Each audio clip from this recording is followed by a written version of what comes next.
Today's video is on one out of so many tier 10, tier 9, tier 8 vehicles in World of Tanks Blitz. And I usually just decide out of a vehicle that I'm either really liking at the moment or what I think would be popular to make a video on. But for maybe the next couple of videos, I'm going to give you guys the option in the comments down below to vote on what you would like to see next on the channel. So if somebody types in a VK100 review, if you guys like that the most, then I will do a video on that. Now, of course, I won't pick anything stupid or silly, but I might be tempted. Alright, let's get into the video. This is the giant VK72.01K, a vehicle that carries a massive 152mm armament capable of dealing upwards of 640 damage on average a shot. That means with a max roll on AP, you can do 800 damage. Yeah, this vehicle hits like a truck. And of course, it's not the only German super heavy, as we also have the E100, carrying the exact same type of gun with a little itty-bitty quicker reload at 1 second faster. But either way, both of these vehicles are extremely influential if they're played correctly on that massive alpha. Now, the E100 is definitely the more popular variant. However, sometimes I do really fancy the VK72 over the E100. The first reason is the turret armor. The E100 has a big old boxy turret, and any player out there that knows this tank's armor will know that if you load premium ammunition, you will easily cut right through this spot underneath, above. It's very, very easy to penetrate that. As well, you got that big old lower plate on the bottom, and even if you're angling it, that turret can still be a very easy penetration, because of course, the player obviously has to aim the gun at you eventually to try and penetrate your tank. The VK72 does not have those two weak spots. The lower plate on this vehicle, sure, while it is weak, you do need premium ammunition to pen it. It's about 300mm base, and in fact, if you know how to run it correctly, and you stick out that front lower plate at an angle like this, you can get some extremely troll bounces. As well, that turret armor is incredibly thick. It's almost like the tier 8 Larva, the premium tank. And because of that, if you angle it directly at your enemy, you can get a lot more bounces and a lot more reliably than the E100 ever would hope to. But to counter that, the E100 has those massive side armor. And you can see right here, that side armor goes all the way off there. The VK72 does not have that. It's in fact just easily like the easiest sides in the world to pen, because it's a huge German giant with these paper wafer thin sides. Now, they're not, easy enough to pen with HE for your average tier 10 vehicle, but, a vehicle like the 183 can penetrate a high explosive shell on your side, and it's definitely going to put a little bit of a halt in your game.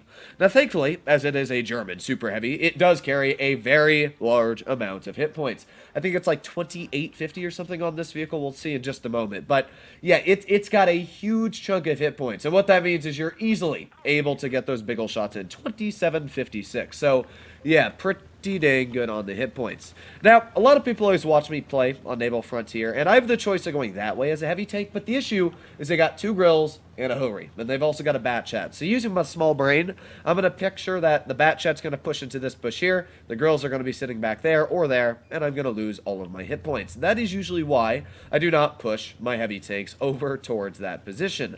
Now, unfortunately, that 57 just slightly blocked the chance to get a shot into that ST1, but overall, not super worried about that. Let's aim it on this T57 heavy. There you go. Nice big ol' slap. Oh, baby, that's what I'm talking about. Some huge damage into that poor team, and this is why I personally love going into this position, and why I would suggest you guys also do that. Now, my M6 show also clearly made a big mistake, but we're gonna see if we can get a shell into that AMX M4. Oh, wow, that was really unfortunate, because that was a very, very easy penetration, if I do say so. Now, thankfully, I was able to angle the tank, and because of that, I did get the bounce anyways. But yeah, very unfortunate there, if I'm not gonna lie. So what are we gonna do here? Well, I know the girls are off to the side. We have the ST1 as well, so what I'm thinking is maybe I can push forwards, try and get past the grill, get to the AMX M4. Let's do that. DBDBD.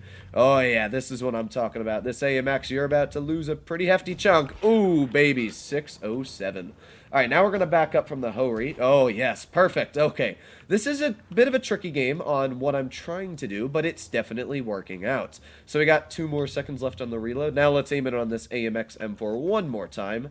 In fact, let's just miss an HE on his rear. That's unfortunate. Ah, gee. This gun, it's very good sometimes, but obviously it being a German super heavy means that your accuracy is not the best. So, what do we got? Well, we got that ST1 that just got a massive slap into his front armor, and with that, we're going to aim right on his tank as well. There you go, another nice tap for 600. Whatever, I got shot in the side, but as we all know, this thing has such a massive chunk of hit points. It really doesn't affect this vehicle all too much, so we're just going to try and keep an eye on that AMX as much as we can while I'm doing this. I'm actually going to try and deal with that AMX, though, because we haven't been able to get much damage out this battle, so obviously I want to try and get some more. Alright, let's actually just angle here. Let's wiggle it, wiggle, wiggle. Ah, did not get a bounce. He did actually go through my turret. Not where I expected him to shoot me, if I'm going to be completely honest, but I guess it makes sense. Let's just keep pushing here. We still got the same hit point pool as this AMX, and as he decided to ram me, he lost a pretty hefty chunk. There you go. Another big old slap into you, and this game's not too bad. We've broken 3,000 damage now. So this is the VK72. It's got a huge hit point pool, and if you know how to angle it correctly, you can get some pretty hefty bounces with it as well. Let's just try and pen him right in that frontal plate. Oh, did not pen. It must have gone a little bit higher than I wanted it to, but hey, we did 3,000 damage, and I can't complain. That was a pretty good first battle. Plus, we got a bit of a ram there, so yeah, we probably did 32 or so. 33.65. So that's the VK. It's a very influential tank when its alpha is able to be played. Even though, you know, I lost 400 from that ST1 and another 500 from that AMX when I pushed forward, I still had plenty of hit points left, like 1,400, because it does have, as I said, 2,750. So because of that, you are able to make really bold moves, and even if your armor doesn't always work, you still have plenty to run off of. So what do we have left here? Well, we got an IS-4, Jagdpanzer, ooh, a Leopard 1. I love any tanks that you can get high explosive shells into, because of course the 960 damage per shot, yeah, that definitely hurts quite a bit. Yes, fake Droodles. Don't you know, guys, I am fake. Oh, you got me. Gee. I'm actually thinking about doing a live stream later today, so let me know in the comments if you would like me to. But let's see what we can do here. We got Batchation. That's the tank that I want to get a big shell into. Batchats are really, really deadly if they, of course, have my side armor exposed, because, again, its sides are extremely weak. So let's see what we can do here. I'm going to push over to this spot first. I always like to see if I can outsuss anybody that tries poking around this corner. It's very easy to get a big ol' slap in. And, ooh, come on. I really thought we might have been able to get a shell out, but looks like that's not going to happen this exact second. But the good news is that I'm hoping this Batchat makes the mistake of poking this. Come on, poke it like a doofus. You know you want to. Somebody poke it. No. No, I really expected him to poke that. That sucks. But they do have a lot of tanks here.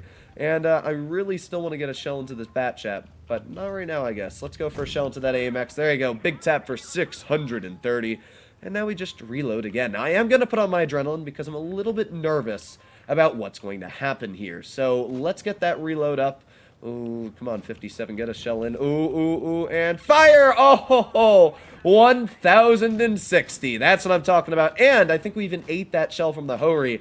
That was, yeah, it was. It was meant to go for the 183, and the Hori accidentally hit me instead. That is fantastic.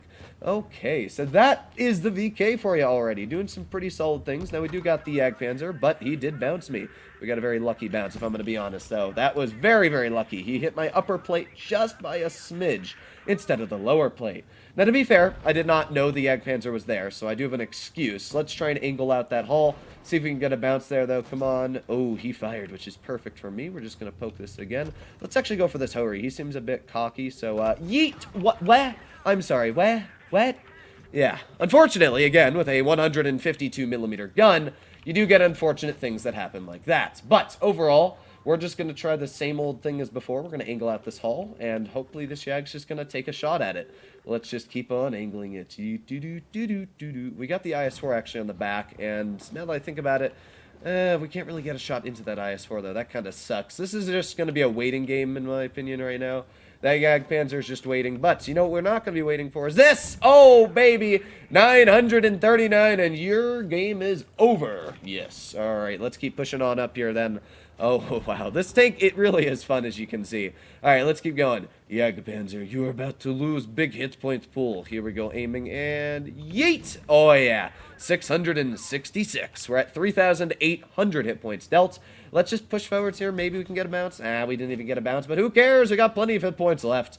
Let's just keep going. Da-da-da-da-da-da. Let's go for an HE shell rate on his upper engine deck. Oh, yeah, I got the kill, the skill. That was depressing, but there you go. Another pretty solid game in the VK. Now, granted, the enemy team was not the biggest of brains. That Batchat, he was clearly not the best of players. He poked and didn't even notice me right in front of him. The Leopard, I don't know. He probably wasn't looking at me until he lost, 1,200 or whatever hit points, 900. So, yeah, the VK is a very punishing tank, especially against the two vehicles that I said I wanted to shoot. So, that is the VK-72. I just want to see, yeah, that's, haha, funny, man. And, okay, you're not actually bad. The Leopard's a pretty solid player, but, yeah, I don't know what to say about that bad chat. So, that is the VK-72. A very fun vehicle if you're able to work the hit points and the alpha correctly. Now, sure, it does have some massive drawbacks, as I did say. It's got a long reload. People always like to account for this vehicle having the worst DPM at tier 10 at 2293. But in my opinion, alpha is key. So people that try to argue that DPM is useless are just wrong. And it's not even really something that's arguable because alpha definitely makes up for damage per minute. One HE shell on this vehicle took off half of a tier 10 medium tank hit point pool. And no other vehicle, even if you have 12,000 DPM, is going to do that in a split second. So that is one massive advantage about alpha. And if you're in a shot-for-shot scenario, which most of the time you are with a vehicle like this tank, you are easily out damaging vehicles that have much more damage per minute than you. So the VK-72 is a vehicle not to be messed with, especially if it's in the hands of a skilled player. Personally, I actually really like the tank. Let me know, though, what you guys would like to see in the next video. Let me know in the comments down below. Whatever the most liked comment is on a tank, let me know, and I'll do that video. So hopefully all of you enjoyed today's video, and I'll be seeing you in the next one. Have a good one. Bye-bye.